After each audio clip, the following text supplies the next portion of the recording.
Hello दोस्तों, नमस्कार। SM किसी चैनल में मैं आप सभी लोगों का दिल से बहुत बहुत स्वागत करता हूं। दोस्तों, आज फिर से बात करने वाले हैं हम जीटीएल और जीटीएल इंफ्रा, ये दो स्टॉक के बारे में हम बात करेंगे। मैं लगातार इन पे वीडियोस बनाता आया हूँ और मैंने इनके वीक फाइनेंशियल्स के बारे में बहुत सारी चर्चा की है और मैं फिर से चर्चा कर रहा हूँ ताकि ये ना मेरा कोई सब्सक्राइबर है ना फंस ना जाए। बस मेरा इतना ही है कि कोई फंस ना जाए उसमें। अगर आपको फिर भी उसमें पैसे लगाने हैं, अपना लक आजमाना है और 5G के न्यूज़ से रिलेटेड आपको इतना कॉन्फिडेंस है, तो आप 100 से 200 रुपये से ज़्यादा मत लगाना। ज़्यादा से ज़्यादा 100 रुपये लगा देना, मैक्सिमम मैक्सिमम। बिकॉज उसके फंडामेंटल्स इतने अच्छे नहीं हैं और बाकी बहुत सारे स्टॉक्स है अच्छे अच्छे फंडामेंटल वाले। ये देखिए, मैंने जीटीएल इंफ्रा से एक हफ्ते पहले वीडियो बनाया था और आपको बताया था कि टारगेट 5 रुपये है। ठीक है, तो मैंने बताया था और उसके अंदर मैंने सारा सब खुलासा कर दिया था कि क्या होने वाला है। तो आज फिर से बात करेंगे फाइनेंशियल्स के बारे में। सीधा चलते हैं वीडियो की तरफ। देखिए, कंपनी का लोगो भी आपको यहाँ पर दिख रहा है राइट साइड में और ये कंपनी का लोगो है।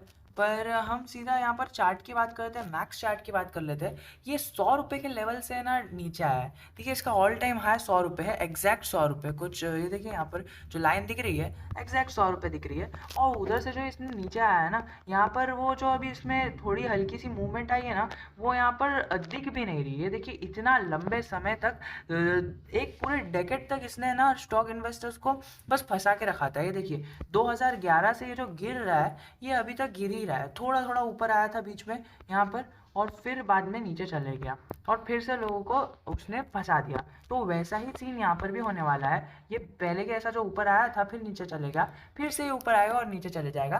बिकॉज ये 5G की न्यूज़ जो आ रही है ना, ये देखिए इस टाइम पर है ना 4G की न्यूज़ आई थी और बहुत सारी अच्छी अच्छी न्यूज़ आई थी। लेकिन फिर पता चला कि यार ये तो उस तरह से काम ही नहीं कर रही है और उसकी वजह से फिर से वो नीचे चले गई।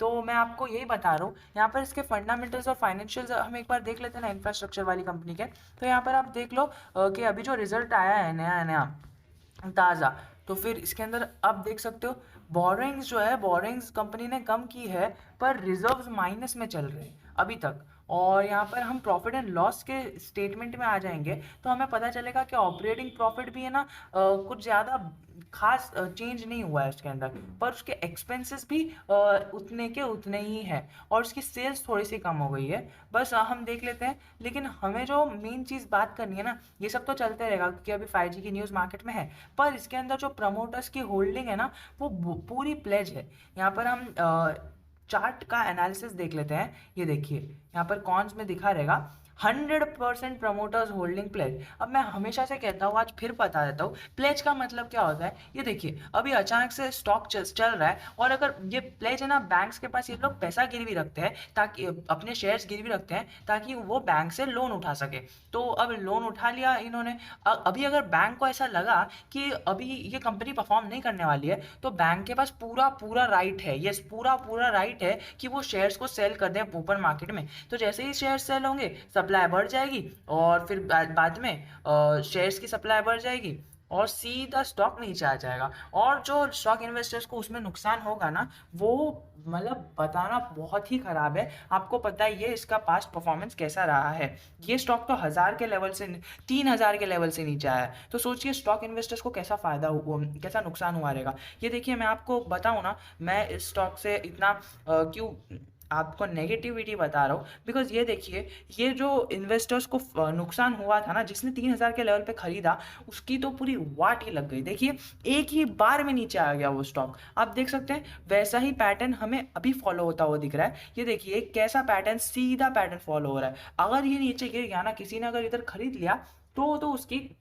बराबर से उसका कैपिटल पूरा खराब हो जाएगा। आप ये तो जीटीएल की बात हो गई, जीटीएल इंफ्रा की भी बात कर लेते हैं। तो ये देखिए सीधा सीधा कैपिटल जो यहाँ पर शेयर था वो नीचे आ गया था। अब फिर से वैसा चार्ट पैटर्न बन रहा है। यहाँ पर 1 ईयर का चार्ट पैटर्न देख लिया हम, तो ये देखिए ये सीधा ऊपर गया है और अभी ये कंटिन्यूसली ऊपर गया है। तो फ्रेश पोजिशन बनाने की तो ज़रा भी मत सोचना। आपके पास अगर पोजिशन है, आपको प्रॉफिट हुआ रहेगा इतने टाइम में, तो आप ज़रूर की ज़रूर इसके अंदर सेल आउट कर सकते हो और बहुत ही अच्छे खासे स्टॉक्स स्टॉक्स है उसके अंदर आप रह सकते हो। लेकिन फिर भी अगर आपको इसके स्टॉक के अंदर भरोसा है, इसके फाइनेंशियल्स और बाकी सारी चीज़ों में आपको भरोसा है और आपको इसमें जगह बनानी ही है, तो आप एक काम कर सकते हो कि आप है ना जो प्रॉफिट हुआ है आपका, वो थोड़ा सा प्रॉफिट निकाल के कैपिटल तो ज़रूर आप सेव कर लो। जितना आपने फॉर एग्जाम्पल अगर आपने 100 रुपीज़ लगाए थे तो 100 रुपीज़ पहले निकाल लो, और अगर समझो आपको 50 का प्रॉफिट हुआ है तो उसमें से थोड़ा प्रॉफिट फॉर एग्जाम्पल 10 रुपीज़ निकाल के 40 रुपीज़ रहने दो। यही मेरी स्ट्रैटेजी है। मैं तो मुझे अगर कोई पेनी स्टॉक में 100% का फ़ायदा हो जाता है तो हमें क्या करना चाहिए, अगर हमें 100% का फ़ायदा हो गया ना तो हमें अपना कैपिटल निकाल लेना चाहिए और बाकी के प्रॉफिट को उसमें छोड़ देना चाहिए लाइफ टाइम, और जो कैपिटल है उसको दूसरे एलिजिबल पेनी स्टॉक में लगा देना चाहिए। या फिर एक हम काम कर सकते हैं कि वो जो कैपिटल हमारे पास आया है, ठीक है, वो कैपिटल हमने निकाल लिया और थोड़ा सा प्रॉफिट निकाल लिया। फॉर एग्जाम्पल 50 का प्रॉफिट हुआ था, हमने 10 रुपीज़ निकाल लिया और ये 10 रुपीज़ हमने बड़ी कंपनीज में डाल दिया। For example happiest mind. अब हैप्पीएस्ट माइंड इतनी मस्त कंपनी है ना, उनका पूरा फाइनेंशियल और फंडामेंटल एनालिसिस, टेक्निकल एनालिसिस सब आपको मेरे चैनल पे मिल जाएगा। जल्दी ही उस पर वीडियो आने वाली है, मैं फुल प्रिपरेशन के साथ वीडियो अपलोड कर दूंगा। पर आपको पता है जैसे कि विप्रो अभी आपको मतलब आपको लग रहा होगा कि प्राइस एकदम कम है। हाँ, जो बड़े जो एक्सपीरियंस इन्वेस्टर्स हैं उन्हें ये स्टोरी पता है विप्रो की कि कैसे करोड़ों बना के दे दिया विप्रो ने एक इन्वेस्टर को। तो हैप्पीएस्ट माइंड भी उसी के तरह उसी के रास्ते पर चलने वाला है। तो अगर हमें उसका फ़ायदा उठाना है तो हमें भी उसके अंदर थोड़ा थोड़ा करके इन्वेस्ट करना है। देखिए मैं उसकी इतनी तारीफ क्यों कर रहा हूँ, बिकॉज आगे जाके फ्यूचर इज़ आईटी एंड उसका 97% रेवेन्यू है ना आईटी की तरफ से आता है। और उसके जो सीईओ है वो भी विप्रो जैसी बड़ी बड़ी कंपनीज में उनका एक्सपीरियंस है। तो आप अगर उसको 10 साल होल्ड कर लोगे ना तो आपको एक बहुत ही अच्छा मल्टी बैगर लाखों का रिटर्न बना के वो दे सकता है। इवन सीआर में भी जा सकता है, वो इवन 8 डिजिट नंबर में भी जा सकता है। देखिए मुझे बताना था कि इसकी बैलेंस शीट कितनी वीक है। 100% स्टॉक्स के गिरवी है और यहाँ पर खाली कंपनी ने अपना डेट रिड्यूस किया है, पर गिरवी स्टॉक्स को तो हटा दो ना, है ना। और प्रमोटर्स की होल्डिंग भी 3.5% भी नहीं है। तो आपको यहाँ पर स्किनर.com पे आ जाइए और यहाँ पर बैलेंस शीट वो सब रीड कर लीजिए। आज के लिए इतना ही।